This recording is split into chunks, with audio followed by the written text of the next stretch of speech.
Monsieur le Premier ministre, chers collègues, le 14 novembre dernier, j'ai été victime de soumission chimique.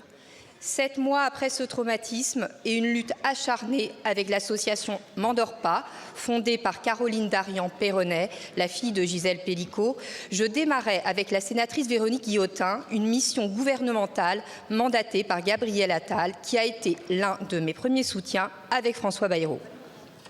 Notre objectif, aider à identifier et détecter les cas de soumission chimique pour améliorer la prise en charge des victimes.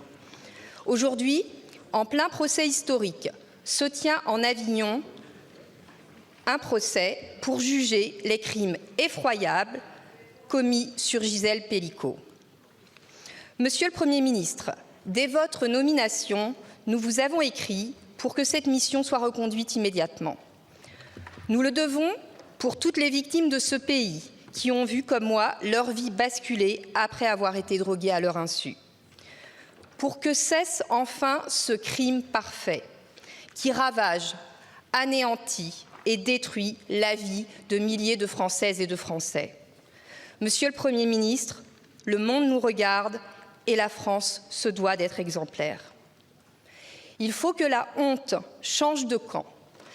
Elle le pourra si et seulement si on comprend enfin la douleur des victimes et si on aide tous les professionnels qui les accompagnent pour leur reconnaissance et leur reconstruction. Pour qu'on puisse entendre partout « Victimes, on vous croit », pour que les victimes ne soient plus seules, pour que la société tout entière fasse bloc contre ces crimes, il est urgent d'agir. Relançons ensemble cette mission. Je vous remercie. Merci beaucoup, ma chère collègue.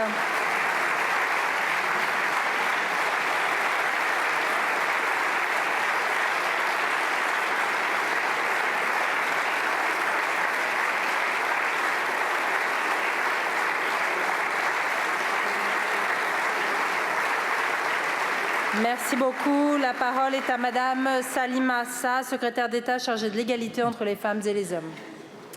Merci Madame la Présidente, Mesdames et Messieurs les députés, Madame la députée Sandrine Josso.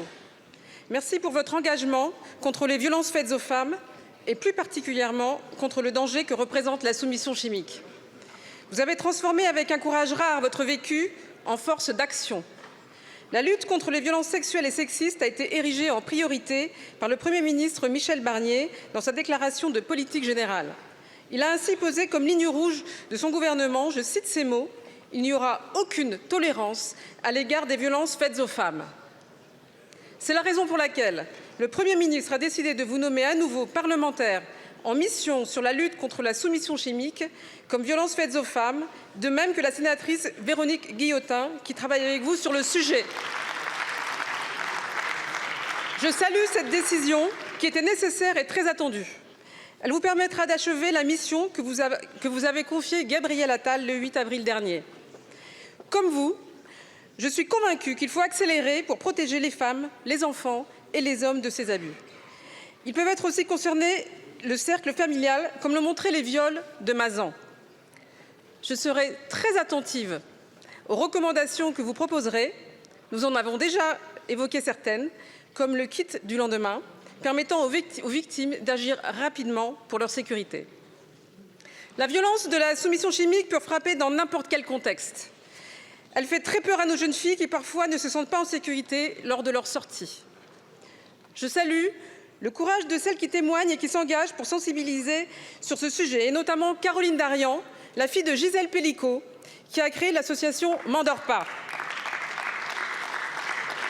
J'ai pu la rencontrer à vos côtés pour échanger sur les solutions à apporter maintenant et pas dans un an.